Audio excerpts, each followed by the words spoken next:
like a web series of him like reviewing stuff. Oh my gosh, yes. Bring him on cassette tape.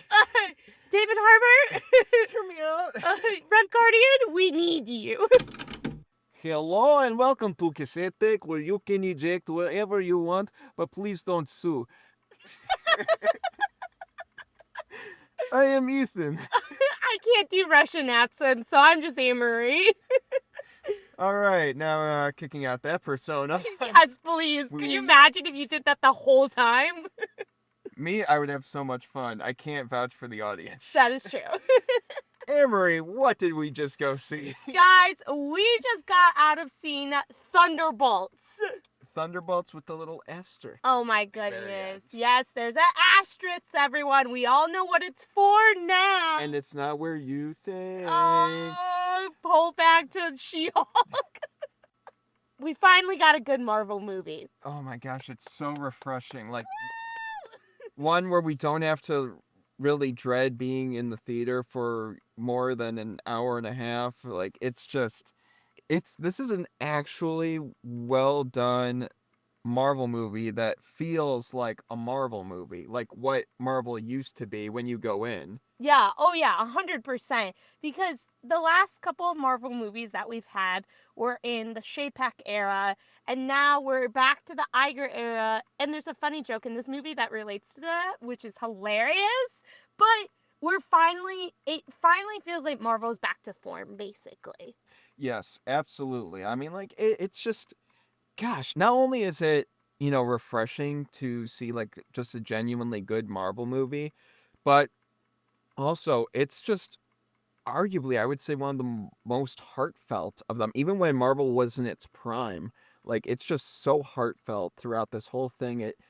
It wears its heart on its sleeve, and then it takes the sleeve, rips it off its sleeve, and then puts it on giant Wheatie bucks. Giant Wheatie bucks.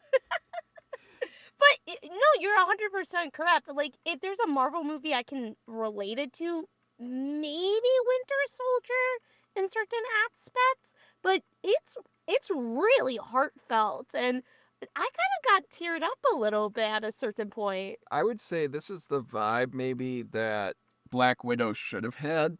Oh. That's why I think this movie is. Like, imagine the Black Widow movie we got, but if it were, like, through and through genuinely great. Yeah. I feel bad, but, like, in a way, it's kind of Black Widow too, in a way, but different title. Yeah, it's like you can't get one without the other. I know, but Yeah. I mean, still, like, I don't know. It's just, it feels like the dynamic here was supposed to be, because I mean, that's what worked in Black Widow, the chemistry and the dynamic in the midst of being like these dark, assassins and underground and all that, and it just felt like they brought that here, like the best parts of Black Widow, they brought into this movie, blended it with Winter Soldier, and then threw in some A24 elements here and there. Oh my gosh, the A24 elements. Oh, so good. Well, let's start off with the cast. So this features Florence Pugh, David Harbour, Wyatt Russell, Sebastian Stan. Outstanding cast. When this was first announced, I did not get it. I was like, oh, Marvel's trying to do Suicide Squad. This works so well. Yeah, I mean, it really does do, like, this whole thing of, making you think, oh, this movie's gonna be one thing, like you were saying, Suicide Squad, and then just completely turns it on its head, where it's still similar to that, but just takes it in such a new, different direction that's like, oh, wow, that's not where I thought this was going, and it really keeps you on your toes. And, like, the characters absolutely sell it. There's certain dynamics, like Yelena and Red Guardian, that work so well. David Harbour and Florence Pugh, just such a wonderful job together. Their chemistry is so unmatched with what they do. I wonder how many of their lines were just improvised, because it was so funny at certain points. I was like, that couldn't have been in the script. They had to improvise it. But you know what was also surprising? Wyatt Russell was super funny in this. Oh my gosh, yeah. And I think I caught, like, I mean, I don't know for certain if what line was improvised, what wasn't. But I feel like with him, it seemed like there was quite a few improvised lines. It just felt like that was the vibe. It was like improv that really worked, and it's just that vibe you could feel off of it, where each joke landed and was presented. Wyatt Russell really did a great job there, and also, trying to convey in such a short time the tragedy of his character Mhm. while also conveying, the comedic side that he needed to present for the role in this movie. Yeah, and I think it's so, again, I did not think this lineup would work. This lineup absolutely works so beautifully, and it really does come back down to these actors who are able to do comedic elements, but also emotional. Like you said, this movie is super emotional. Yeah, not only emotional, but like it does a great job of like the balancing act of it all, like with dark humor. Mm-hmm. Just there's so many like so many places I didn't think it would go that it went, and I'm like, oh wow, that's a joke I didn't expect to like in a Disney branded movie. Like it doesn't have Deadpool on it, so Yes. so that makes it even more jarring, but in all the right ways. And also, I mean, just everyone else in this movie too, like Hannah John Kamen. Is that it? Yes. Yeah. So she does a phenomenal job, and like for a character that we've only really seen in one movie, I'm right about that, right? Well, only One one movie. movie, yeah. She makes it feel like she's been here for a while, and just her cadence and presence about her is just so sincere and well done, and plays off the other cast members so well. And it's so interesting because Marvel has struggled with female characters in the past. We've seen female characters like She-Hulk not hit the mark, but Yelena and Ghost are really good written female characters in this. Yeah. You know who my favorite female character in this movie was? Is it Val? Oh, it's Taskmaster. Oh, Taskmaster was excellent. And we'll get into spoilers later as to why. Like, just top tier character material. And gosh, when you see this movie, you'll completely understand why this character was fully developed and fleshed out through and through. no spoilers yet, guys. No spoilers at all. But yeah, it's just, wow. I was smiling quite a bit throughout this movie, and it's just, gosh, it brings me back to the age of like the 2010s where we really did get those Marvel movies that you expected this kind of quality each time, and it was so consistent with that, and to have it back again after this big drought with like occasional drops of rain here and there, it oh man, it's truly genuinely refreshing, and we finally get to see what that asterisk is all about.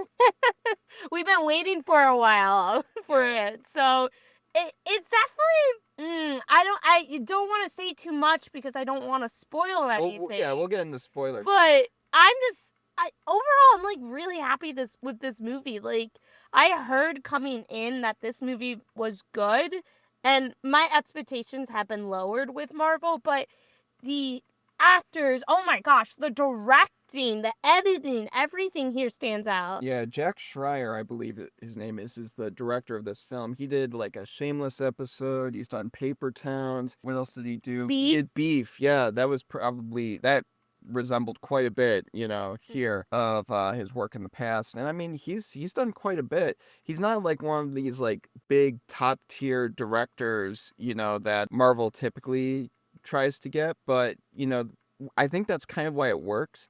It's like a B-list, B-list characters working with a, in sight, on the surface, a B-list director. Yeah, I don't think you could argue that. Yeah, but I mean, like, everything, this movie in regards to quality is anything but. Honestly, there's so many good elements in this movie, and thinking back to the marketing for this movie where it's like directed by the guy who did Beef, and it really worked. I like love it because there is A24 elements in here that I was like, this is different from Marvel movies. Like yes, it has its basic plot structure, but it's different in a way. Yeah, something that I really felt the difference with this Marvel movie compared to recent ones, other than the quality, was just it felt like there was, speaking of Beef, like meat to the story. Like Mhm. it just felt like there was so much there, a lot of seasoning, marination.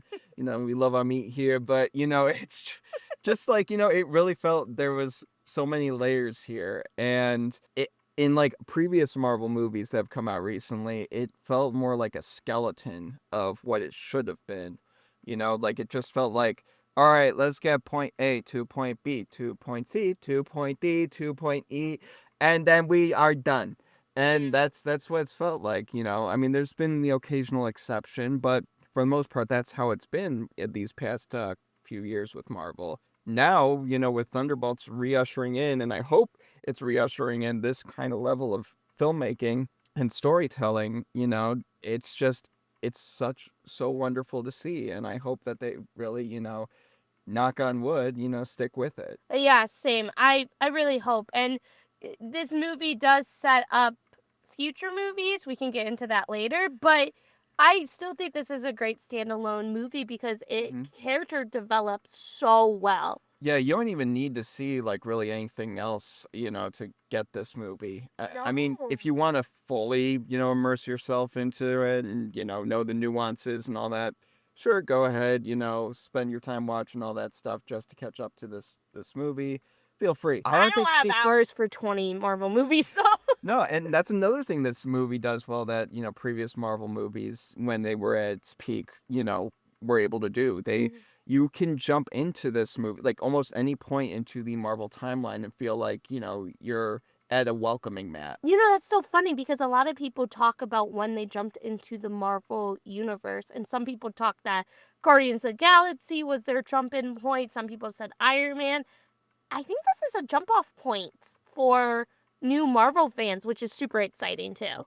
Yeah, absolutely. I mean, there's of course the whole discussion of like the context of the Avengers, and what happened to them? Why is this not here? Like, I mean, you might need to know that, but I don't know. Generally, I think from an audience perspective of like, oh, there was like a really successful protective group that is highly respected here, and they're not here anymore, and there's such a void here that needs to be replaced and filled. Yeah. So I think anyone can understand and get behind that kind of storyline. Yeah, absolutely. So Yeah, while great, I mean, it's not like, oh, movie of the year kind of thing. But gosh, the chemistry, I think, is what really makes it feel like so much more than it actually is.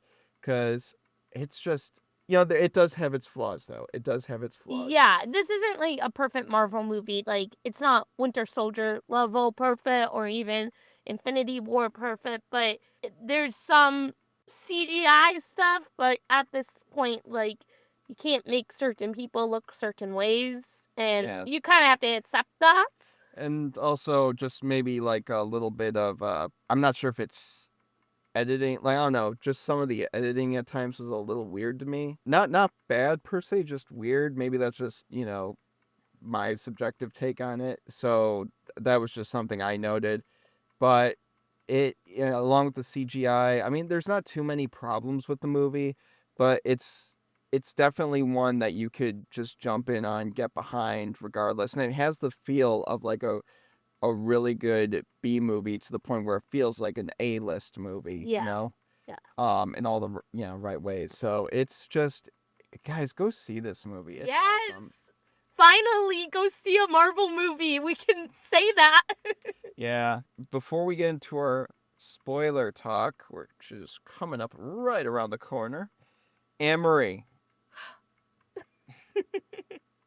out of 10, with these boxes. Oh, you know what? That was the perfect one. I love it. With a Z at the end. With a Z at the end. You'll understand that later. Absolutely.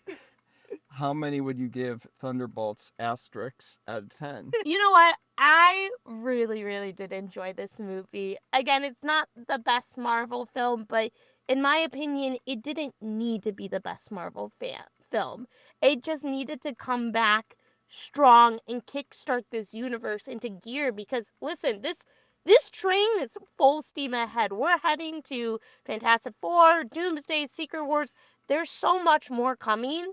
And if this movie didn't do well, I think it would kind of really affect the Marvel Universe. So it didn't need to be perfect, but boy, did I love it. And so I have to give it I'm going to give it a 9.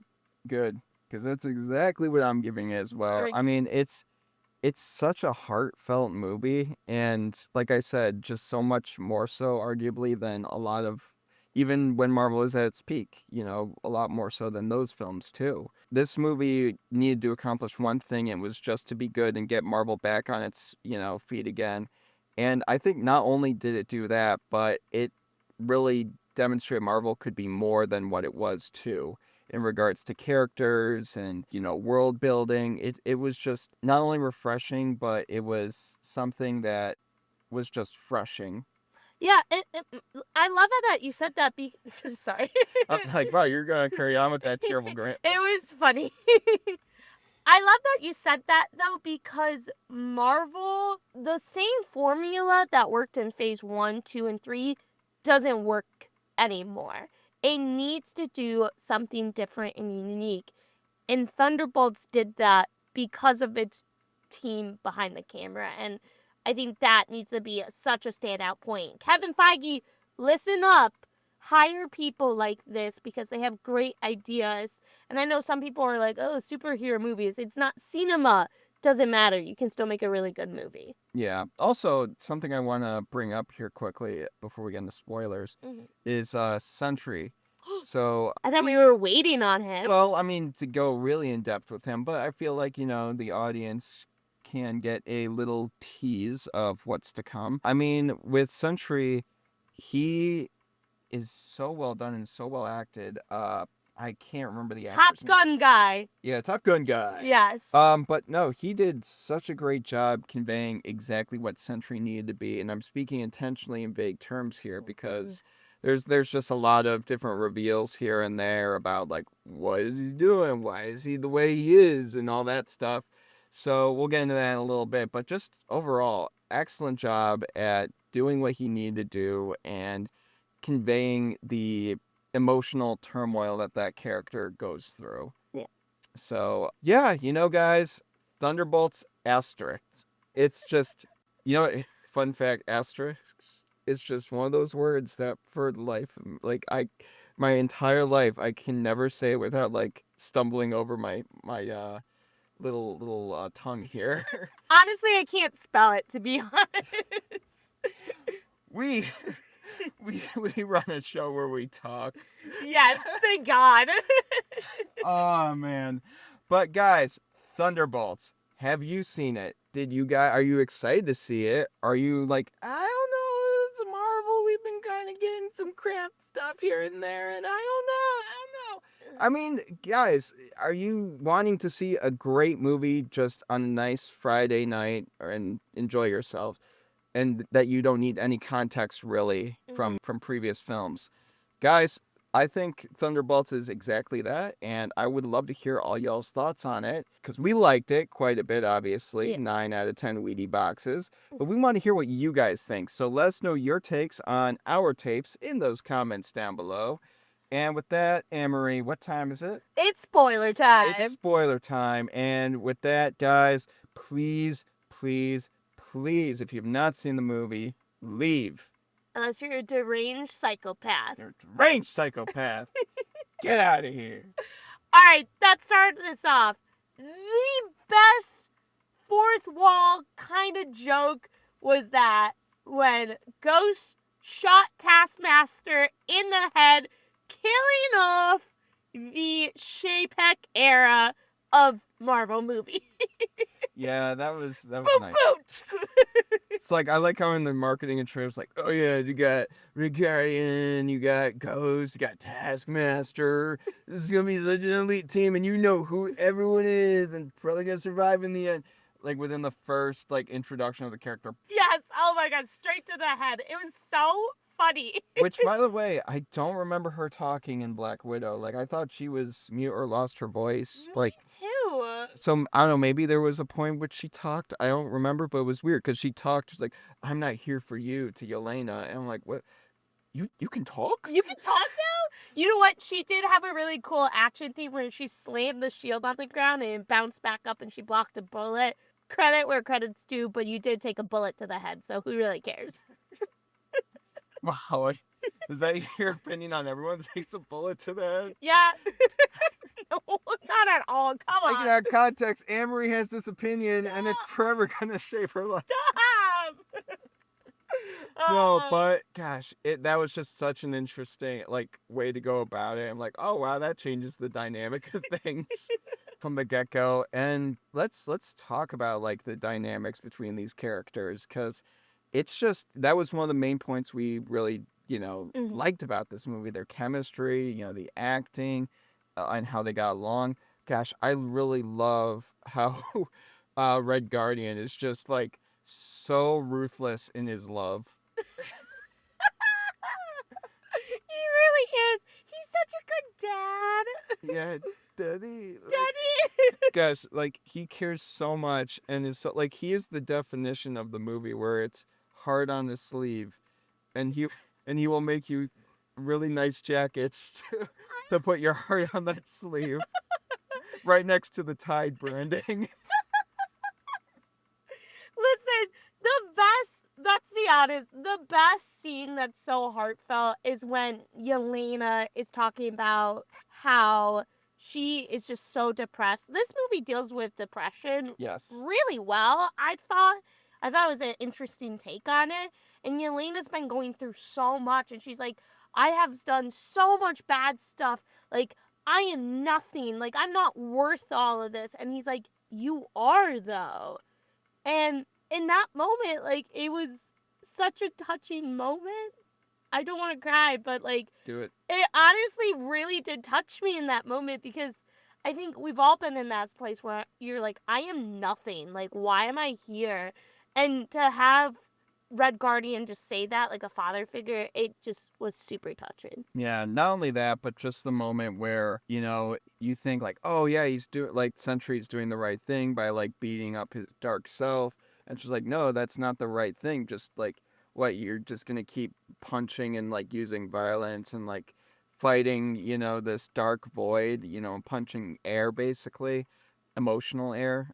It's that's your solution. It's no, you have a support system around you, and you fall back on it, you rely on it, and you kind of are there to help them, they're there to help you. And it's just such a wonderful message where it's not always just oh, here's the solution to your problems is to beat up the bad guy and call it a day. Yeah. It's just it's much more nuanced than that. And just it's really in a world that was defined by black and white, with this movie being involved, enveloping most of New York and in darkness. It just did such a great job of conveying that message that not a lot of people, I think, nowadays truly understand. They can't always fight what is going against them. They need to, have support.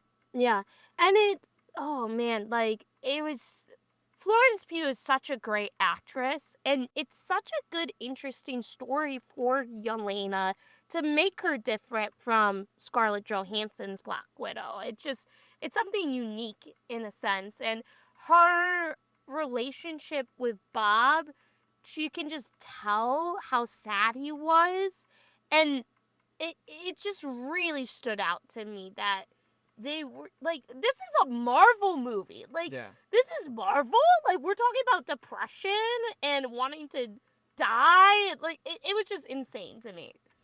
Yeah, it's like I said, so heartfelt, and not in the sense only of just oh, love your family, be happy, Colte, get Wheaties box, be happy. No, it's just such, it's so touching. And that, like you were saying, Florence Pugh and her acting, gosh, especially when she's crying, gosh, does she know how to really get your eyes, welling up with just a simple, like ooh, her face kind of crunches up, and it's just damn, you're crying so well, it's gonna make me cry, it's so contagious, stop. I just love that it's such we have such a strong actress like Florence Pugh in this movie. Yeah. And she just stands out. Oh my gosh. And oh, it's so good.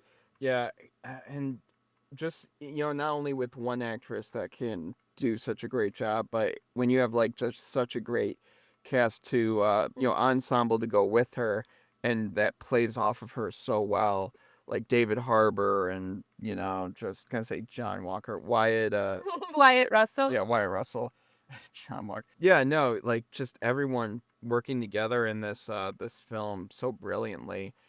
Just, it's such a sight to behold.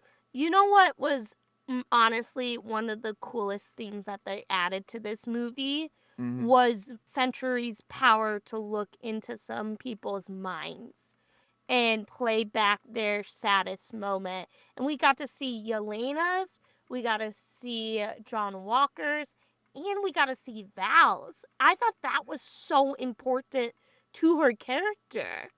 Yeah, absolutely. And the fact that we were like teased to those quite a bit, like we didn't get the full, transpiration of those, but we got enough to where we have an understanding of what they went through, just that slither of it. And when it gets to a point where it's like they had to go through it to get to Yelena and Bob to save them, it's just like, oh, like, wow, they probably had to go through that whole thing again like she did. And, you kind of wonder how they managed to get through that. And you think about, oh, wait, they came in together at the same time, so they probably had their support system. It's just so cool.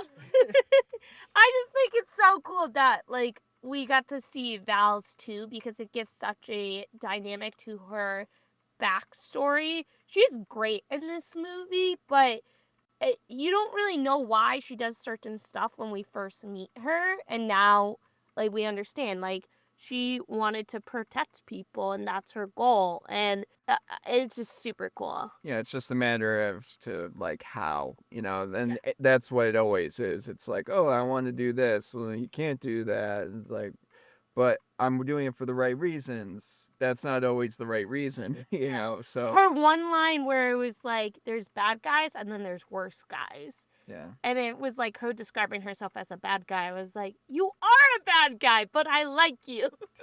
Basically, Elaine from Seinfeld. Yeah. So she carries, this is basically a sequel to Seinfeld. That's why it's in New York. They bring, Dreyfus back. So, it's just such a wonderful continuation. I get it. Seamless.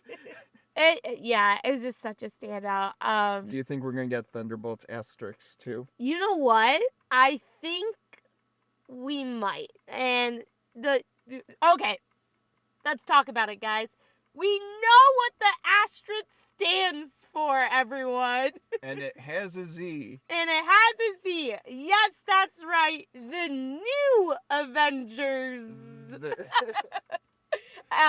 End credits scene, it's revealed that they are now the new Avengers. Val sets them up in that way. There's a lot in that end credit scene that I do want to talk about too. And great. Fine.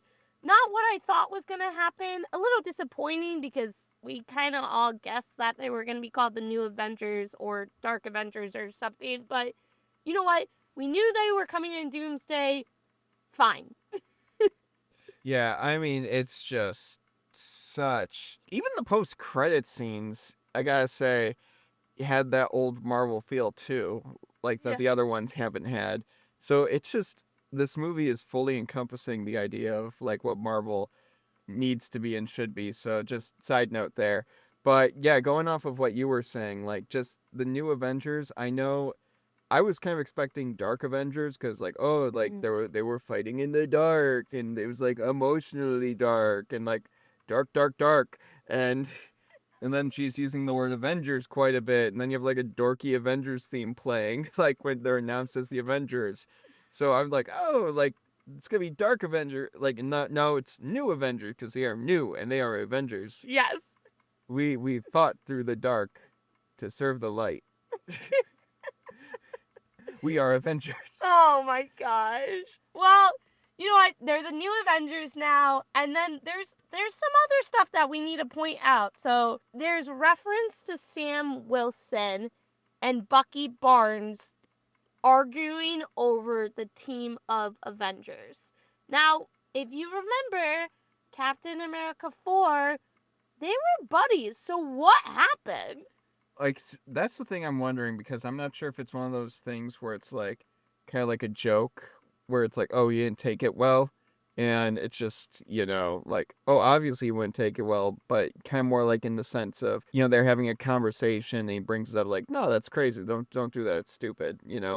But judging how Bucky's cadence was, and Sebastian Stan's performance, it didn't really convey that was the case. It seemed like, yeah, there was probably a heated argument that may have occurred, and it almost gave borderline civil, like, prelude to Civil War vibes. Yeah, and it's interesting because we got Doomsday coming up. We know that most of these guys are in Doomsday, so are we gonna have like A and B team, and Sam Wilson's leading one and Bucky's leading the other? Maybe. I don't know. It's hard to say. I mean, what I do know though is that Fantastic Four are coming. Oh my gosh, guys! I screamed. Starships are meant to fly, Annmarie. Starships are meant to fly. All right, so Multi-dimensional lace. So this also has some. There's so much in this post-credit scene, but this also leads into the idea that the Fantastic Four Earth gets destroyed, and they're coming to our Earth. How? I don't know. If it's through the negative zone, if it's just through something different. Is Franklin Richards here? I don't know. But we know, well, I'm alluding that we know that their world gets destroyed and they're coming here now because they say international spaceship is coming. Or... International. I didn't mean That'd be probably less of a problem. Sorry. They shooting nukes at us? I didn't mean that, but you know what I mean. So, oh my god, I just can't believe it. We're getting, like, the train is moving, guys. We're going to Doomsday now. Yeah, and they gave us a little bit of the Fantastic Four theme, actually in a Marvel movie, outside of a trailer and marketing promotions, so that was really nice to hear, like, full blast in the theater. And it's just, you kind of knew it was coming. You see the shape of the ship that's, like, pulled up on the screen, and, it's like, yeah, that's there they are. Because, I mean, what else are they going to market? Because they're working on Doomsday now, and I feel like Doomsday is something that's going to be more alluded to in Fantastic Four. And there's only so many movies that are coming out, and they really had to pivot back, in this transition from quantity over quality. So, you know what I mean? It's definitely going to be, I feel like, more condensed than what they typically would do. But as long as they can hit the right beats, I think they're foreshadowing and alluding to what's to come. We'll continue to feel like what Marvel should be, as long as it sticks to what Thunderbolts did here. Well, if you think about it, Fantastic Four is the next movie, and then it's Avengers Doomsday. Yeah. Like, this is happening now, for sure. Yeah, not too much of a buffer zone there. Not at all. So you kind of need to start. Marvel tried the Kang thing; it didn't work. So you need to change gears pretty fast if you're gonna start setting up Doomsday, because Doomsday is great, but then you lead into Secret Wars, which is a huge comic book to tackle, and this is gonna be insane, basically. Yeah, it's gonna be crazy, and if these movies have the same heart and soul behind it that Thunderbolts does, then I'm all here for it. Same. Oh, absolutely. Yeah, and I gotta say, while we're talking about post-credit scenes, definitely has one of my favorite post-credit scenes of all time, being, the first one with Red Guardian basically chilling in a like a Walmart or something, and he's like in the cereal aisle. He's just like watching this woman buying cereal. He's like, hey, like, because the Thunderbolts, their new Avengers at this point, are on the Wheaties box, like he dreamed, and he's like, hey, see this? It's me. You like cereal? Like, kind of like playfully, but not like indirectly trying to let her know that, like, oh, that's me. But gosh, it's so well done. Like, David Harbour's great. David Harbour's such a good actor. Like, I'm so happy he's here. He seems to really genuinely enjoy playing Red Guardian too. Yeah, I mean, I would love that's the one thing I would love, like a Red Guardian show, kind of like a Peacemaker for DC, but like Red Guardian for Marvel. Put it on the list, Kevin Feige. We need this. Yeah, I mean, I know you got your slate. You're trying to like to reorganize into your new, Marvel Empire here, but I feel like you could squeeze that in. Oh yeah, you could. Like, it's fine. I would take like a web series of him like reviewing stuff. Oh my gosh, yes. Bring him on cassette tape. David Harbour, Hear me out. Red Guardian, we need you. It's like it's like a bat signal shoots up into the sky, but it's just a Wheaties box. Or no, it's like the Avengers with a Z. Yes! Oh my gosh. This movie just gives me so much hope for the Fantastic Four too. If this was good, just imagine how good Fantastic Four is gonna be. Yeah, and everything else that's to come. Yeah, seriously. We got so much Marvel stuff coming, and I'm so happy. They did Sentry so well. There was just so much good in this movie. Yeah, it's the first time I can actually feel, Deadpool and Wolverine was really fun and all that, great even, but it still didn't, even though we said like, oh, Marvel's back, because we were coming right out of the theater and super excited, it still didn't feel like Marvel was back. It was just like, oh, it was another one of their one-hit wonders for the past 3 years, and it was like, okay, that's great, but we know what's coming next is gonna be, like this one actually felt like, wow, I'm excited for what's next in Marvel. Yeah. And I haven't had that feeling in a very long time. Well, and also Deadpool and Wolverine, we didn't know how much that was going to play into the main Marvel timeline. We kind of figured Thunderbolts was going to play into it a little bit more, and it definitely has. And so I agree, like, Marvel, like, I think we can say it. Marvel's back. Yeah. Hopefully. I put an asterisk on that. Marvel is back, asterisk. Please. Yeah, like, I feel like they need the Fantastic Four to do well, and once we see Fantastic Four do well, that's when I think we can officially say Marvel will be back, because, as much as I really am getting a good sense from the vibe here that they're back, I don't want my heart broken over it. Honestly, you know what? I've done this song and dance with Star Wars, so I'm gonna try to keep my expectations low for Fantastic Four, but knowing me, it won't be. Yeah, but guys, that's Thunderbolts with the asterisks, aka New Avengers, aka Avengers with a Z. And a Tide product. And all your favorite sponsors along the arm. The full extent length of the arm. I wonder how that's going to work for Bucky.